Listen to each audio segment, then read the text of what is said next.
दोस्तों, अगर आप भी ऋतुराज गायकवाड़ को दुनिया का सबसे खतरनाक टी20 बल्लेबाज मानते हैं तो हमारी इस वीडियो को लाइक जरूर कीजिएगा। दोस्तों, तीसरे टी20 मुकाबले में गुवाहाटी के मैदान पर टी20 इंटरनेशनल में पहला शतक जड़ने के बाद भी टीम इंडिया जीत नहीं दिला सके ऋतुराज गायकवाड़ तो फूट फूट कर रो पड़े। फिर अपने आइडियल और गुरु महेंद्र सिंह धोनी को याद करते हुए जो कह डाला, सच में अपनी बातों से करोड़ों हिंदुस्तानियों का दिल जीत लिया। तो आखिर ऋतुराज गायकवाड़ ने अपने बयान में क्यों महेंद्र सिंह धोनी का क्या जिक्र है, ऐसा क्या कुछ उनके बारे में बताया, क्यों अपने शतक की धोनी के प्रति किया समर्पित, उनका पूरा वीडियो हम आपको दिखाएंगे। लेकिन उससे पहले आपको क्या लगता है ऋतुराज गायकवाड़ और सूर्य कुमार यादव में कौन सबसे खतरनाक बल्लेबाज, हमें नीचे कमेंट करके जरूर बताइए। दोस्तों, गुवाहाटी के मैदान पर टीम इंडिया टी20 सीरीज का तीसरा मुकाबला खेलने उतरी थी और मैच में जीतने के बाद हौसला सातवें आसमान पर था। लेकिन किसी को क्या पता था कि ऋतुराज गायकवाड़ का पहला टी20 इंटरनेशनल शतक मैक्सवेल के शतक के आगे फीका पड़ जाएगा। तीसरे मैच में ऑस्ट्रेलिया के कप्तान मैथ्यू वेड ने टॉस जीतकर पहले भारतीय टीम को बल्लेबाजी करने का मौका दिया और टीम की शुरुआत कुछ खास नहीं रही। 24 रनों के स्कोर पर दो बल्लेबाज पवेलियन लौट गए, लेकिन ऋतुराज गायकवाड़ और सूर्य कुमार यादव ने मिलकर 39 रन की पारी को संभाल कर सूर्य कुमार यादव भी 39 रन बनाकर पवेलियन लौट गए। वहीं ऋतुराज गायकवाड़ अंत तक बल्लेबाजी करते रहे और कंगारू गेंदबाजों का डटकर सामना किया और तूफानी बल्लेबाजी का नजारा दिखाते हुए अपना पहला टी20 इंटरनेशनल शतक ठोक दिया और टीम इंडिया के स्कोर को 20 ओवर में 222 रनों तक पहुंचा दी। टीम इंडिया का यह स्कोर देखकर हर किसी को लग रहा था कि बड़ी आसानी से इस मुकाबले को भी टीम इंडिया सीरीज को जीतकर अपने नाम करेगी। लेकिन किसी को क्या पता था मैक्सवेल अकेले दम पर ही मैच को खत्म कर देंगे और ठीक वैसा ही हुआ। भारतीय गेंदबाजों ने मैच में वापसी करने की पूरी कोशिश की। ऑस्ट्रेलिया के तीनों बल्लेबाजों को केवल 68 रनों के स्कोर पर पवेलियन का रास्ता दिखा दिया गया, लेकिन ग्लेन मैक्सवेल जो मैथ्यू वेड मैदान पर टिके हुए थे, ये दोनों बल्लेबाज भारतीय गेंदबाजों की जमकर धुनाई कर रहे थे। अक्षर पटेल से लेकर आवेश खान, यहां तक कि अर्शदीप सिंह की भी जमकर कुटाई की और मैच का पूरा रुख बदल कर रख दिया। इन दोनों बल्लेबाजों ने मिलकर मैदान पर ऐसा तांडव मचाया कि मैच को अंतिम ओवर तक पहुंचा दिया और जीत के लिए 21 गेंदों की जरूरत थी। फिर क्या था, भारत के सभी गेंदबाजों का ओवर तो खत्म हो चुका था। अंतिम ओवर प्रसिद्ध कृष्णा फेंकने आए। पहले मैथ्यू वेड और फिर ग्लेन मैक्सवेल ने मिलकर मैच को खत्म कर दिया। मैक्सवेल अकेले दम पर मैच को तूफानी शतक ठोक कर खत्म कर दिए और टीम इंडिया को इस मुकाबले में 5 विकेट से हार का सामना करना पड़ा। इंडिया की हार को देखकर करोड़ों हिंदुस्तानियों की आंखों में आंसू एक बार फिर भर गए। वहीं भारत की तरफ से शतक लगाने वाले बल्लेबाज ऋतुराज गायकवाड़ की आंखों में भी आंसू आ गए और बयान देते हुए उन्होंने कहा, महेंद्र सिंह धोनी को याद किया। तो चलिए अब हम आपको बताते कि उन्होंने अपने बयान में क्या कहा। ऋतुराज गायकवाड़ ने नम आंखों से बयान देते हुए कहा कि खेल में जीत और हार तो लगी रहती है, लेकिन मैं भावुक जरूर हूँ कि मेरा पहला टी20 शतक अपने देश के काम नहीं आया।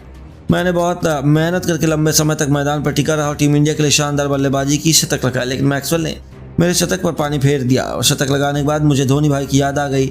मैदान पर ही मेरी आंखें नम हो चुकी थी, क्योंकि जो भी कुछ आज हूँ सिर्फ उनकी बदौलत हूँ। चेन्नई सुपर किंग में मैंने उन्हें जो साथ वक्त बिताया है। केवल इतना ही नहीं, उन्होंने आगे बयान देते हुए कहा कि मैं अपना पहला टी20 शतक धोनी भाई के नाम करना चाहता हूँ, क्योंकि सब कुछ मैंने उन्हीं से सीखा है। उन्होंने मेरी बैटिंग में काफ़ी सुधार की है और मैं उनके साथ मैदान पर प्रैक्टिस करने के लिए आईपीएल में उतरता था, ताकि मैं उनसे हर मैच में पहले नए नए टिप्स ले सकूं। उन्होंने मेरा काफ़ी मदद की है। मैं जितनी भी धोनी भाई को थैंक यू कहूँ कम है। लव यू धोनी भाई। तो दोस्तों, देखा आपने किस तरह से टी20 मैच में पहला शतक लगाने के बाद महेंद्र सिंह धोनी की याद ऋतुराज गायकवाड़ को आई और उनकी आंखें नम हो। लगातार 2 टी20 मैच जीतने के बाद तीसरा मुकाबला खेलने टीम इंडिया गुवाहाटी के बारसा पारा क्रिकेट स्टेडियम में पहुंची। मैथ्यू वेड ने टॉस जीतकर पहले टीम इंडिया को बल्लेबाजी करने के लिए आमंत्रित किया और हर मैच की तरह यशस्वी जायसवाल ऋतुराज गायकवाड़ मैदान पर उतरे। वहीं अपनी टीम के लिए गेंदबाजी करने आए केन रिचर्डसन पहले ही ओवर में 14 रन बटोर लिए और दूसरे मैच की तरह इस मुकाबले में भी दोनों ओपनर टीम के लिए शानदार शुरुआत दी। टीम के लिए दूसरा ओवर फेंकने आए जैसन बेरेंडॉर्फ ने यशस्वी जायसवाल को अपनी दूसरी ही गेंद पर पवेलियन का रास्ता दिखा दिया। टीम इंडिया को बहुत बड़ा झटका लग गया और अब मैदान पर ईशान किशन आ चुके थे। इन दोनों बल्लेबाजों के कंधों पर टीम इंडिया की अहम जिम्मेदारी थी, लेकिन टीम के लिए तीसरा ओवर एक बार फिर फेंकने आए केन रिचर्डसन ने पहली गेंद पर चौका और 22 रन लेकर टीम इंडिया के खाते में 5 रन डाल दिया। लेकिन अपनी तीसरी ही गेंद पर ईशान किशन के रूप में अपना बड़ा विकेट निकाल लिया। ईशान किशन बिना खाता खोले पवेलियन लौट गए और भारतीय टीम को 24 रनों के स्कोर पर दूसरा बड़ा झटका लग गया। लेकिन एक तरफ ऋतुराज गायकवाड़ मैदान पर टिके हुए थे और उनका साथ देने के लिए अब खुद कप्तान सूर्य कुमार यादव आ गए। इनके कंधों पर टीम की अहम जिम्मेदारी आ चुकी थी और टीम के लिए 5वां ओवर फेंकने आया नाथन एलिस की तीसरी गेंद पर अपना पसंदीदा शॉट खेलकर ऐसा छक्का जड़ा जिसे देखकर स्टेडियम में बैठे दर्शक भी हैरान रह गए और टीम इंडिया के स्कोर को तेजी से आगे बढ़ाना शुरू कर दिया। टीम इंडिया के स्कोर को 5 ओवरों में 39 रनों तक पहुंचा दिया। सूर्य कुमार यादव की बल्लेबाजी देखकर ऋतुराज गायकवाड़ ने भी अपने बल्ले का मुंह खोलना शुरू कर दिया। टीम इंडिया के स्कोर को पावर प्ले के 6 ओवर में केवल 2 विकेट के नुकसान पर 43 रनों तक पहुंचा दिया। सूर्य कुमार यादव का बल्ला तो रुकने का नाम नहीं ले रहा था, बेहद अलग अंदाज में नजर आ रहे थे। टीम इंडिया के स्कोर को 6.5 ओवर में ही सांगा की अंतिम गेंद पर शानदार चौका लगाकर टीम इंडिया के स्कोर को 50 रनों के पार पहुंचाया। दोनों खिलाड़ियों का बल्ला जमकर दहाड़ रहा था और पूरी तरह से सेट हो चुके थे। ऑस्ट्रेलियाई गेंदबाजों पर टूटकर प्रहार कर रहे थे। सूर्य कुमार यादव की बल्लेबाजी देखकर ऋतुराज गायकवाड़ का बल्ला रुकने का नाम नहीं ले रहा था और चौके छक्के दोनों ही बल्लेबाज लगाए जा रहे थे। दोनों बल्लेबाजों ने मिलकर टीम इंडिया के स्कोर को 10 ओवर में 2 विकेट के नुकसान पर 80 रनों तक पहुंचा दिया। लेकिन टीम के लिए 11वां ओवर फेंकने आए आरन हार्डी ने अपनी दूसरी गेंद पर सूर्य कुमार यादव को पवेलियन का रास्ता दिखा दिया। टीम इंडिया को 81 रनों के स्कोर पर तीसरा झटका लग गया। तो इसके बाद मैदान पर ऋतुराज गायकवाड़ का साथ देने के लिए तिलक वर्मा आ गए। ऋतुराज गायकवाड़ मैदान पर टिके हुए थे और धीरे धीरे बल्लेबाजी करते हुए अपने अर्धशतक के करीब पहुंचकर आरोन हार्डी की चौथी गेंद पर शानदार चौका जड़कर अपना अर्धशतक ठोक दिया। तिलक वर्मा भी बेहद आक्रामक अंदाज में नजर आ रहे थे। वह भी आते ही 2 शानदार चौके जड़ दिए। दोनों बल्लेबाजों ने मिलकर केवल 23 गेंद में 50 रनों की पार्टनरशिप पूरी कर ली। टीम के लिए 15वां ओवर फेंकने आए तनवीर सांगा को ऋतुराज गायकवाड़ ने पहले चौके के साथ स्वागत किया और फिर अगली ही गेंद पर एक शानदार छक्का भी जड़ दिया और टीम इंडिया के स्कोर को तेजी से दोनों बल्लेबाज आगे बढ़ाने लगे। टीम इंडिया के स्कोर को 16.1 ओवर में 150 रनों तक पहुंचा दिया। फिर तो ऋतुराज गायकवाड़ का बल्ला रुकने का नाम नहीं लिया। 18वें ओवर में आरोन हार्डी की गेंद पर गायकवाड़ ने ऐसा छक्का जड़ा जिसे देखकर स्टेडियम में बैठे दर्शक ही नहीं बल्कि ऑस्ट्रेलिया के कप्तान मैथ्यू वेड भी हैरान रह गए। टीम इंडिया के स्कोर को 18 ओवर में 180 रनों तक पहुंचा दिया। साथ ही दोनों बल्लेबाजों ने मिलकर 100 रनों से भी अधिक की पार्टनरशिप पूरी कर ली और अंतिम ओवर फेंकने के लिए ग्लेन मैक्सवेल की पहली गेंद पर ऋतुराज गायकवाड़ ने शानदार छक्का जड़कर अपना शतक पूरा कर लिया। इसके बाद भी अगली गेंद पर ऋतुराज गायकवाड़ ने शानदार शॉट लगाकर एक चौका बटोर लिया, मानो ऋतुराज गायकवाड़ के सर पर खून सवार हो गया हो। और इस ओवर में 30 रन ठोकर मैक्सवेल की जमकर कुटाई कर दी। ऑस्ट्रेलिया के सामने 20 ओवर में भारतीय बल्लेबाजों ने 222 रनों का एक बार फिर पहाड़ जैसा स्कोर खड़ा कर दिया। भारतीय गेंदबाजों के सामने ऑस्ट्रेलियाई बल्लेबाजों का यह स्कोर हासिल करना इतना आसान नहीं होने वाला था। टीम के लिए ओपनिंग की शुरुआत करने मैदान पर ट्रेविस हेड के साथ आरन हार्डी बल्लेबाजी करने उतरे। किसी ने सोचा भी नहीं था कि ट्रेविस हेड टीम इंडिया के लिए एक बार फिर मुसीबत बनकर मैदान पर खड़े हो जाएंगे। हेड मैदान पर उतरते ही अपना आक्रामक अंदाज दिखाना एक बार फिर शुरू कर दिया। टीम के लिए पहला ओवर फेंकने आए अर्शदीप सिंह के ओवर में 9 रन बटोर लिए। वहीं दूसरा ओवर फेंकने आए प्रसिद्ध कृष्णा के ओवर में जमकर धुनाई की और 16 रन अपनी टीम के लिए और जोड़ दिए। इसके बाद भारतीय कप्तान सूर्य कुमार यादव इन दोनों की बल्लेबाजी देखकर पूरी तरह से हैरान हो गए। विकेट की तलाश में सूर्य कुमार यादव ने रवि बिश्नोई के हाथों में लम्हा दी, लेकिन रवि बिश्नोई की पहली गेंद पर आरोन हार्डी निसंदर चौका जड़ दिया और अपनी टीम के स्कोर को तेजी से आगे बढ़ाने लगे। दोनों बल्लेबाजों ने मिलकर अपनी टीम के स्कोर को 3 ओवर में 40 रनों तक पहुंचा दिया।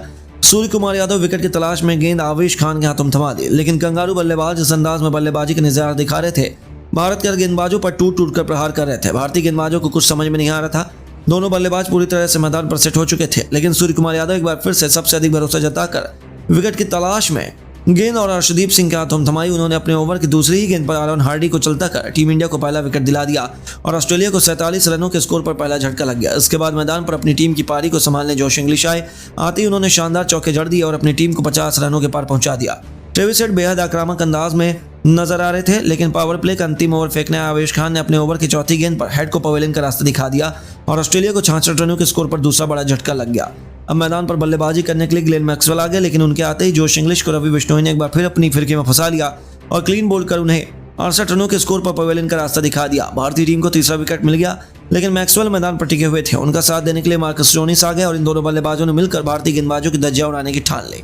बेरामी से भारतीय गेंदबाजों की धुनाई करनी शुरू कर दी और देखते ही देखते दोनों बल्लेबाजों ने अपनी टीम के स्कोर को 100 रनों के पार पहुंचा दिया।